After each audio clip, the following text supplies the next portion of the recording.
Hello বন্ধুরা, আজকে আমি তোমাদেরকে দেখাবো দই ফুচকা বানানো। প্রথমে আমি নিয়ে নেব সেদ্ধ করা আলু, তারপরে আমি আলুটাকে মেখে নেব। আমি দিয়ে দেব জিরার গুঁড়ো, তারপরে দিয়ে দেব ছোলা মটর, তারপরে দিয়ে দেবো লঙ্কা কুচি, লবণ, তেল দিয়ে আমি ভালো করে মেখে নেব। দেখো আমি এইভাবে মেখে নেব, একদম দোকানের মতো লাগবে খেতে। এইভাবে তোমরাও খেয়ে দেখো। তারপরে এবার আমি করব তেঁতুল জল। তেঁতুল জলে আমি দিয়ে দেবো লঙ্কা কুচি, জিরার গুঁড়ো, লবণ দিয়ে দেখো তেঁতুল জলটা আমি রেডি করে নেব। তারপরে আমি এবার তেল গরম হয়ে গেছে, এবার আমি ফুচকাগুলোকে ভেজে নেব।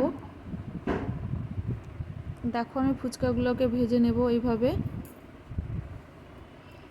ফুচকা ভাজা হয়ে গেল, এবার নামিয়ে নেব।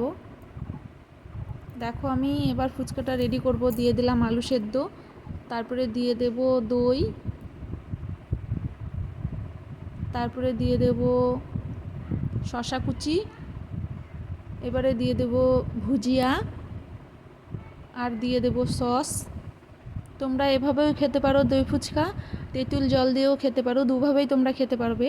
যদি ভালো লেগে থাকে লাইক করো, কমেন্ট করো, আর নতুন রান্না পেতে চ্যানেলটা একটু সাবস্ক্রাইব